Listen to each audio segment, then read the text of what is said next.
the way we are, flawed, human, making mistakes. We still have value. We're still good enough. We are enough. And that our mistakes don't define us. You are not alone. I'll support you through.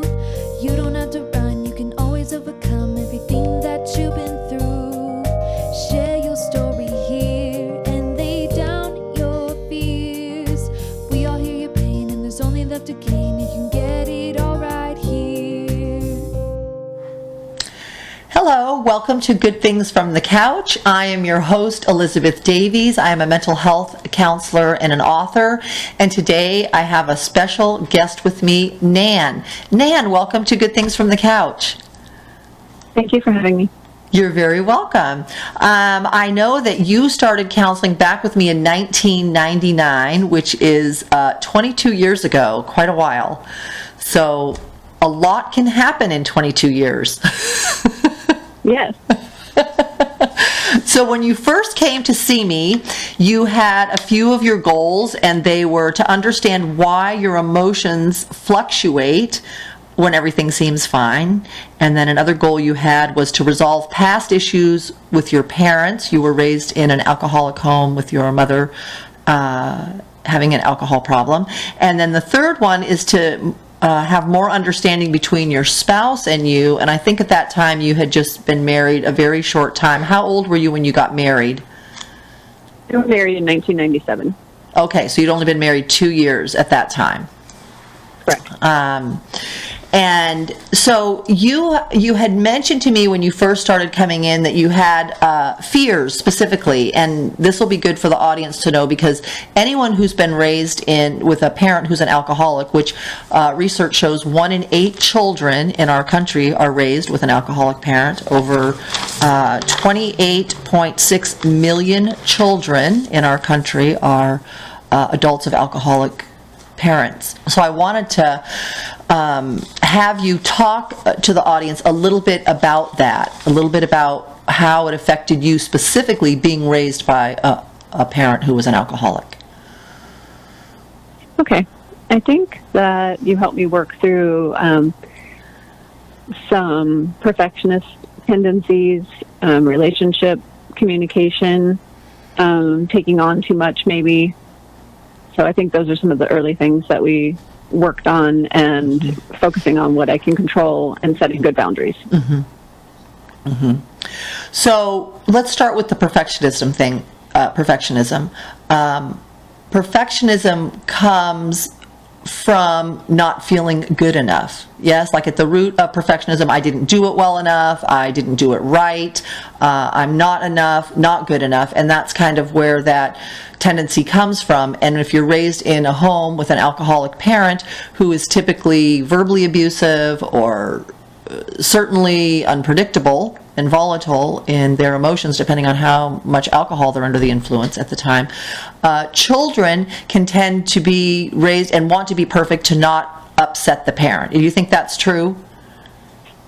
I probably had those tendencies through most of my childhood until about high school, when I started to have my own autonomy and figuring out who I was, and that lessened. But some of it came back later in life, trying to be ready for my own family and to possibly have children, and making sure that I wouldn't have those same tendencies or expectations or toxicity later in life. And I remember you helping me through that as well, saying that I wouldn't have to, be that way, and that we have choices, and that we can, change those tendencies. And so I think that I worked through that, but there were some things in early childhood just to avoid conflict, to make sure that I did everything right to make them less volatile, I guess. Not that it really necessarily helped, but some of those tendencies I realized later in life were from that.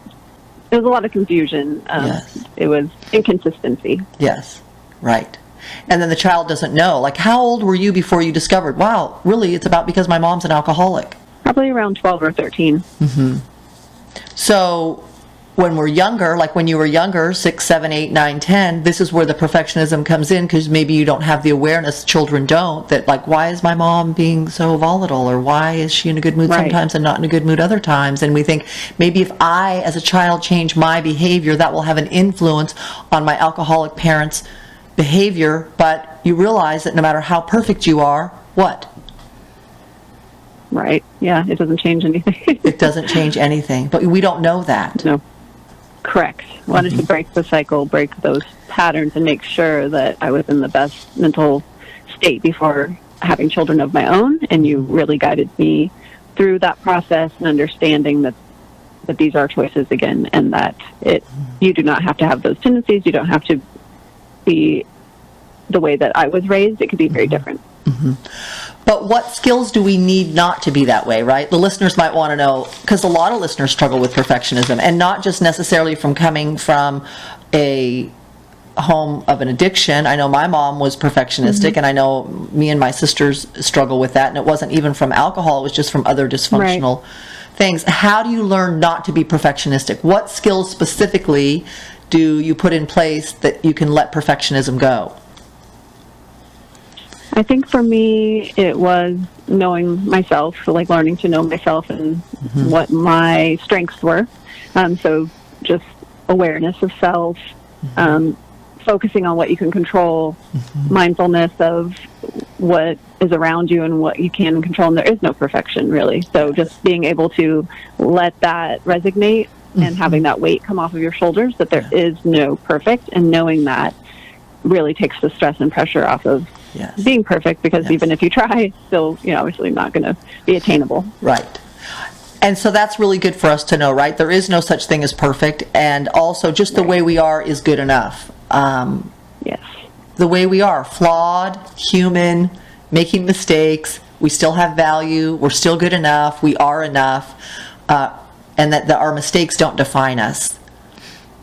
Right. A lot of positive affirmations as well that to remind your brain when it starts to go back to what you know, to remind yourself to stay out of that cycle and be happy, like you're saying, that you are enough, that you are worthy, and that it's not a healthy place to be so hard on yourself or taking in other people's criticism. That's not necessary either or healthy. So. But also like changing the whole way we do our inner dialogue, so that we learn not to be critical, or that when we catch ourselves with critical thoughts of saying I'm not enough, or I'm not good enough, or worthy enough, or lovable enough, it's about sending truth to those lies and saying I am enough, my best is good enough, I do enough, I am valuable regardless of what my parents thought of me or how they raised me, my mistakes do not define me. Just kind of having a rebuttal to all of those critical thoughts, right? Yes. And sometimes it's just helpful, to have a counselor that can reaffirm, even if you know those things. It's nice to have the confirmation and the validation from an outside source giving you the knowledge, and then also the cards as a reminder to keep reminding yourself, and the repetition that helps focus your brain on the things that might have been damaged, but to correct that and keep on a straight path of positivity. Yes. Did you ever have that epiphany, or did something happen that ever made you realize, like, my parents wrong about me and I'm really an amazing human being? Yes. I think I was fortunate that I had a lot of other support, aside from just my parenting that weren't supportive. So I do remember specific instances where I was thinking they were very wrong, and that doesn't seem normal, and that it seemed more of an issue with them. So I was thankful that I had that in an earlier age than maybe some come to that realization. I always just kind of felt like they were off and that it wasn't normal. I had struggles with more how to deal with it than not valuing myself and knowing that I was correct. And I used to, get little speeches like, just wait till you have your own kids, or wait till you're an adult and you'll really see. And then I thought, well, I will really see. And then it did come to fruition that, I obviously still feel that they were inappropriate and, living with a broken cycle, changing the path. Yes. And is your mom still an alcoholic today, 22 years later? Yes, I believe so. Yes. And how is the relationship today now that she apparently hasn't done her recovery, but you've done a lot of your own? How does that impact the relationship, even if the alcoholic never changes? I think listeners would be really interested in that. I think that if you can set strong boundaries, and that's what we worked on later in life before I had kids, was setting really strong boundaries and holding them accountable to those boundaries. They may not like it. They may feel like it's a not real relationship and try to push back. But that was the choice, is that they would follow the boundaries or there would not be a relationship.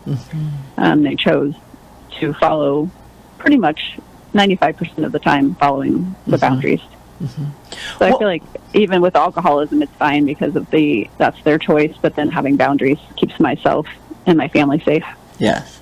So what would be some boundaries you could share with the listeners if they're dealing with an alcoholic parent, or they're in an alcoholic relationship even with a partner or a friend? Or Right. Obviously, it would be something that you're willing to tolerate on your own. For me, the boundaries were I will not be spoken to negatively, will not be called names. What else? Obviously, physical attacks, wouldn't be accepted either. At the time I set the boundaries, I wasn't living with them, so that wasn't really as prevalent as when I was younger. But mostly just verbal communication, will not be spoken to unkindly, will not be, verbally attacked, basically, is more what it was. what about even the boundary? I know I've had other clients help them with boundaries about, I'm not going to be around you when you're drinking. So if you drink, Right. that's on you. Yes. But I personally am not going to be in your presence when you're drinking. I'm going to leave the house, or I'm going to be in a different area so that I'm not exposed Right. to, like you say, the toxicity. Right. Yes, I think that would be a really good boundary. We still see them around holidays, and for me, that wasn't a boundary that I set. I think that would be a really good boundary if it was something that kept escalating, or for me, I can leave before it gets to that point. I wouldn't stay late. Even if there'd be drinking, because it's a holiday and everyone may be drinking that you can't control, I would just take myself out of that situation before it became late. What about, have you ever had a heart-to-heart with your mom and told her that you think she's an alcoholic? Yes. How did that go?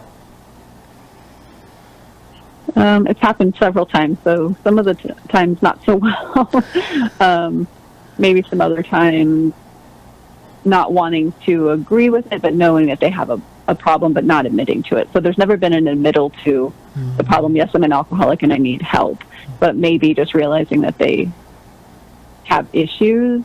But in the beginning, it did not go well, even though their whole family has alcohol addiction. So they would, probably would hope that they would be self-aware and know that it's just a hereditary problem.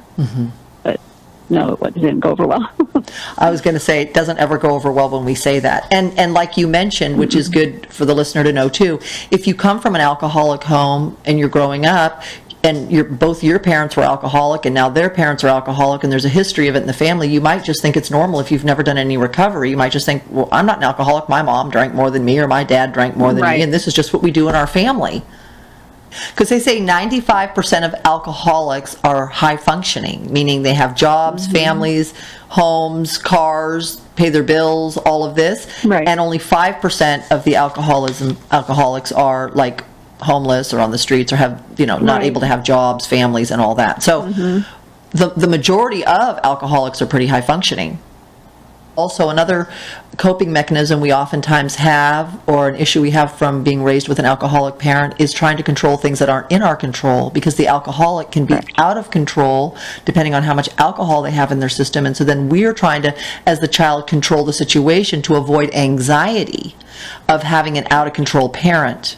And so then as an adult, that can move forward. How many of us have control issues, right? We're still trying to control people or situations that aren't in our control, when really the only thing we have control over is ourself. Like, what thoughts we want to give our attention to, how we want to think, how we want to feel, how we want to respond.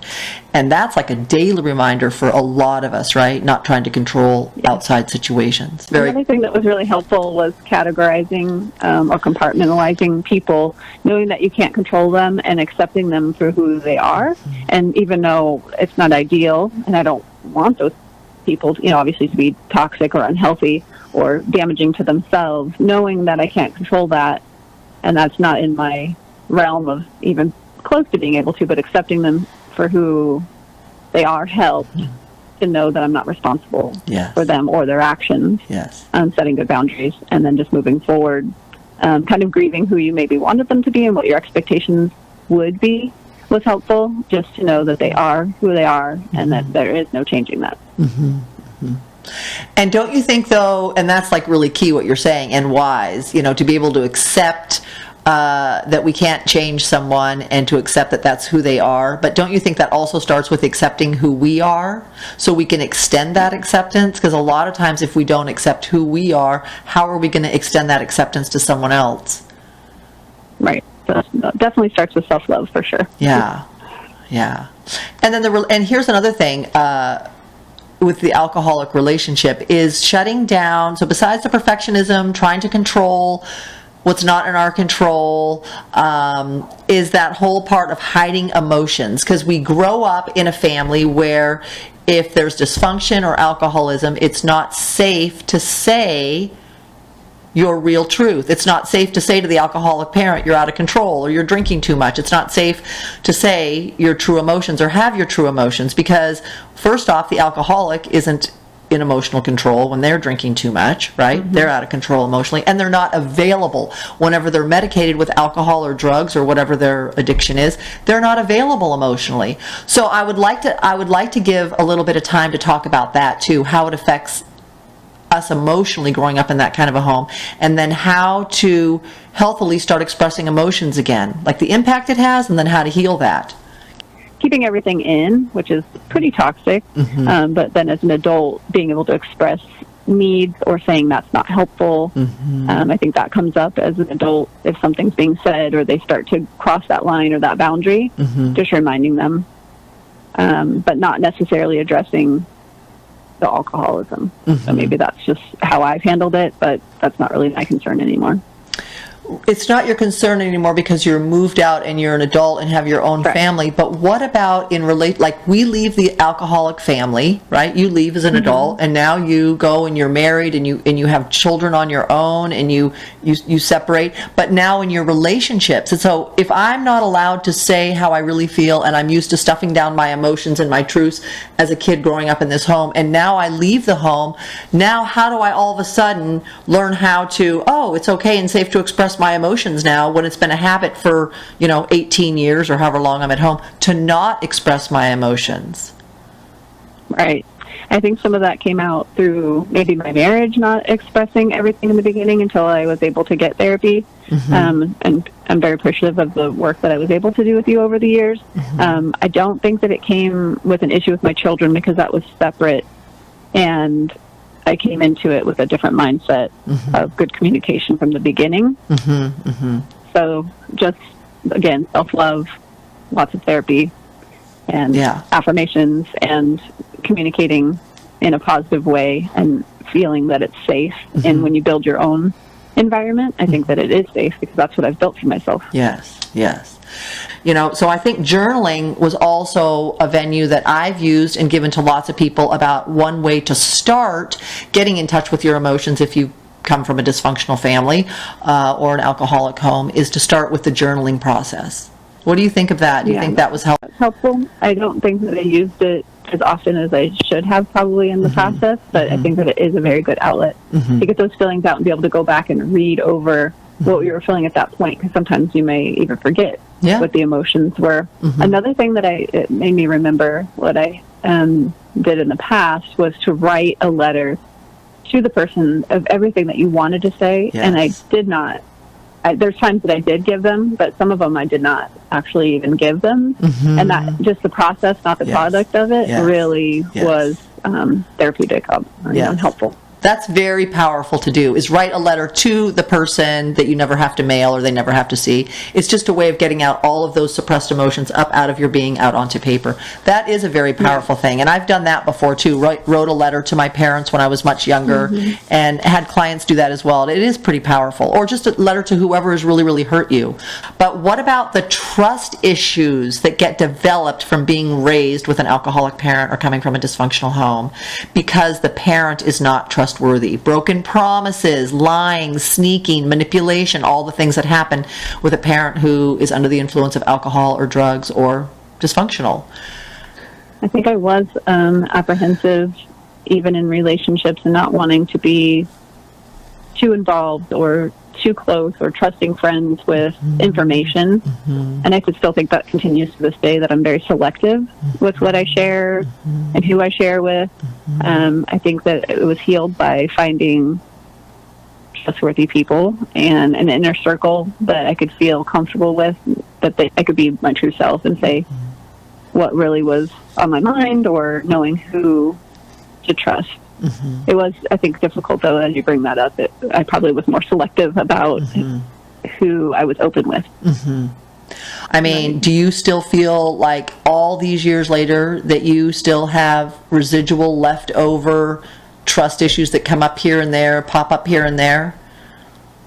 Yes, and with the people who I lived with my parents, it is still an issue. Yeah. That, again, I just keep in mind that that's who they are and take it for what it's worth, but also not having expectations that something might happen that they've said, because it might not come to fruition. And that's okay. Like being okay with that, the things that they say might not be a truth or not be followed through with. And there are several instances where that happened, but it didn't affect me as it would have as a child, where so disappointed and devastated over something. But now it's more of an understanding and expectation. That's part of what comes with them. And that's key. That's a real wise thing to say.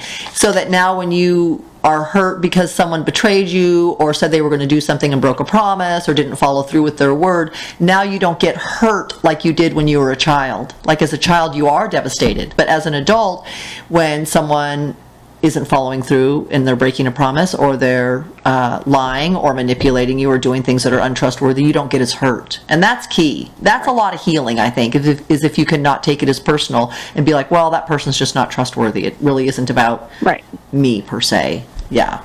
Right. Yeah. Not about me. About you as a person. You know, just that's their character, not yours. Yes, that's their character, not yours. And as a little child, we don't know that, but as an adult, we definitely are able to understand that more. And then I want to kind of start, if I can, bringing the issues of like when you were married too, because we should let the audience know when you come from an alcoholic home, you have 3 to 4 times more. You're 3 to 4 times more likely to marry an alcoholic. And so I kind of want to have the listeners hear you talk about that a little bit, because you married a man who also came from an alcoholic home. Yes? Correct. And tell me how, now you have 2 people getting married. You're from an alcoholic home. He's from an alcoholic home. Tell me how that works out in a marriage. So in the beginning, it was very healthy, had good boundaries about that, lots of communication, expectations that we wouldn't go down that road, because we did have both sides in the heredity piece of it, knowing that could be, we would be predisposed to possibly having alcoholism issues. But did you have some of the similar issues we have from coming from the home? Like, did he have perfectionism, or did he have trust issues, or did he have difficulty expressing his emotions, or did he have difficulty with self-care and mental health issues and all the top things that can come from being raised in a home like that? Yes, all of the above. I think that's why we were seeking early in our marriage help from you with a therapist to make sure that we continued on a path with healthy boundaries with each other and for having care for ourselves. Yes, yes. Because a relationship can only be as healthy as the 2 people in it, right? Correct. And even if one person gets healthy and the other person doesn't, it still is a healthier relationship than when both people are really unhealthy. Exactly, yes. And that's also a lot of hope to give our listeners, in that we really can heal from all of these things. We can heal from being raised in a home with alcohol. We can heal and learn how to do self-care. We can heal from perfectionism. We can heal from how we handle people who aren't trustworthy. We can heal from mental health issues, the depression, the anxiety. I brought up the anxiety because the depression and the anxiety are the top two co-occurring mental health disorders that happen with the addiction, right? Feeling safe, getting into an environment, leaving the toxic environment really can just change everything because you aren't in that environment anymore. Do you feel like today asking for help, because some people feel like it's a weakness, do you feel like today asking for help is healthy? I think it's very healthy, and I rely on, a select circle of people that I trust, that I know genuinely want to help. That always feels better when you know that they are trustworthy people. But it does feel better knowing that there's a support system and that it's okay to ask for help, and it's definitely not a weakness. It's actually a sign of strength when you can delegate and take care of yourself. Yes. I can only take on this much, and then once I know I'm being robbed of peace of mind, or once I know my stress level is going up, I'm like, okay, I need help. Like, it's kind of my cue. Right. It can kind of be a cue to us with self-care. Like, how do we know when we need self-care? Well, when our stress starts to rise, when we feel anxious, when we feel overtired, overwhelmed, it's like, that's our cue. I need help. Right. I need assistance here. Yes. Okay, I need help sometimes, but I also can take care of myself emotionally. I also have plans to take care of myself financially or spiritually or in relationships. I don't depend on other people to do what I can do for myself, right? Right. Wouldn't you say that's kind of what interdependence looks like? I think that's just a daily journey, something that you're constantly working on. Again, self-love first, taking care of yourself, putting that oxygen mask on before you can help others. Yes. And making sure that you have that first, and then the confidence comes with it, and the self-awareness. Sometimes you may not, because you've been so, like you said, trained or groomed to be codependent. You might not even realize that it's happening. It may just be something so natural, and it feels more of a comfort to do that. But when you become more self-aware and have the self-love, you realize that some of the things that you may be doing aren't healthy. So it'll look different for everybody, but for myself, it was just being self-aware and then realizing where my boundaries lie and really holding those. I keep coming back to boundaries, but it's really what's helped keep me feeling, safe, to have the comfort, to feel good about myself, to have confidence, to drop some bad tendencies that might have crept up. And it really has been one of the things that was a good coping skill. Because when we're raised with an alcoholic parent, they don't have boundaries on them. They don't have internal boundaries. That's why they're drinking too much. Right. And if we set a boundary with them, like, don't drink in front of me, or, don't talk down to me, or don't verbally abuse me, or they just plow right over the boundary. So it's so key, like what you're saying, like the first thing we have to learn when we leave home, like you said, is just boundaries. Boundaries comes with self-esteem, and self-esteem comes with, like you said, self-love. Letting ourselves know we have value, we are inherently lovable, we are inherently valuable, worthwhile, we have talents and gifts and abilities that we can share with others. Nobody can take that away from us. Nobody gets to define our worth or our value except ourself and our Creator, who unconditionally loves us, right?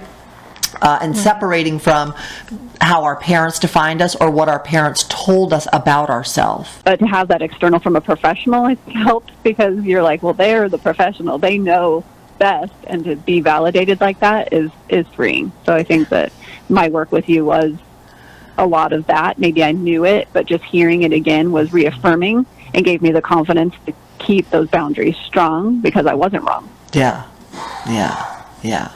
Because deep inside, as we heal, like, our soul and our heart knows we are really precious. Oh, absolutely. Yeah, it's so important. Okay, so let's also give the listeners, while we're still on this topic, the top 4 things that kind of heal us if we're raised with a parent with alcoholism or substance abuse, and I kind of want to throw dysfunction in there too, because it can kind of all apply. So one of the things that we need is we need to be able to thrive on routine and predictability, due to the fact that if we grow up in a lot of chaos with being raised with an alcoholic, and we know how unstable that can be, that's one of the things we can give ourselves to heal. So how have you incorporated that into your life, where you're having more of a routine and it's not chaotic every day of where you're going to live, what you're going to be doing, like where you put structure into your own life now? Right. I think that is really important. I was thinking as you were mentioning that, like, what do I do? But I do have set things that I do for my family on a daily, whether it's, just having family dinners and making the meals and having expectations for everybody has really been helpful. Even if you just do a structure, like the kids are going to school Monday through Friday, or we get up at a certain time, or we have, like you said, a meal together, just putting a routine into your day. Another huge one that you've mentioned to me before is a place of safety, right? Yes. Living in a safe place where there's not chaos and toxicity every single day in your environment. That is like one of the best gifts you can give yourself. Do you not think so? It like starts with that kind of? It really does. It's freeing to have that, where you have a space to come and decompress and know that you have the freedom just to let it all go from the day and feel safe and know that it is a space to decompress and regroup and ground yourself. And then here's another strategy to heal if you come from a home of an alcoholism, right? Accepting our emotions and healing our heart through loving self-talk, like no criticism, gentleness, letting ourselves know we have value, that our parents don't define us. All of these types of like loving self-talk, accepting our emotions, knowing that all emotions are temporary. That's kind of huge too. Sometimes we get in a funk for a day and we think, oh, I hate feeling this way. But also it's good to know, like, all feelings are temporary. You don't feel that way forever. Right. I think that is a very good point. And also, I think for me personally, it was feeling my feelings. So yes, they're temporary, but also allowing myself to have the time to have the grief feeling or the sad feeling, or not feeling bad about taking the time to process it, so it didn't stay in my body unresolved. Yes. I think that was helpful. Very, very, very helpful. Very, very helpful. And then here's another huge one, the fourth one. This sounds like a fun piece, but it's a very healing piece, is giving ourselves permission to relax and have fun, do enjoyable things. Because here's the thing. I mean, do you not think that when we come from a dysfunctional home, I remember feeling a lot of sadness and depression, if you will, which means depression just means not enjoying your life, okay? I remember feeling that when I left home, and like, why? I'm so young, like, why can't I feel joy? And it honestly is from all the residual trauma and abuse and chaos of being raised that way for 18 years. And then you leave home, and it's just so hard then to just relax and give yourself permission to have fun, and give yourself permission to look forward to something every day, and, have little drops of joy come in every day so that you laugh and you are enjoying life again. I mean, I think that for me specifically was like a practice. Like, I had to be mindful of allowing myself to feel joy every day and giving myself something to look forward that created joy and enjoyment. And I didn't want to be pessimistic. I feel like I'm a pretty optimistic person overall. But sometimes I had this looming feeling that something was coming or something was going to happen. And that was something to work through. That it's okay to feel that, kind of work through that emotion, but know that it's going to be okay, that you're creating your environment, that you're creating the life. And I think with my kids, we would have like daily dance parties or something, just like being able to have what we call like car dances, and like play music and have people take turns, doing different things, or planning fun activities, and finding the joy and knowing that it's okay to do that. Give yourself permission that you can have the happiness, and even if you felt a little bit sad earlier, that you can allow yourself to feel that and then move forward to the joy and find your own happy. Yes. Yeah, that's so key. Well, is there anything else you want to say to the listeners about being raised in a home with an alcoholic parent, or overcoming it and being in a place today where you are in a safe place, you do love yourself, you are a better parent, You do experience joy. You do know what's in your control. You aren't as perfectionistic. Like all of these things that leaving the adult home of the alcoholic, we had to just learn all that, you know.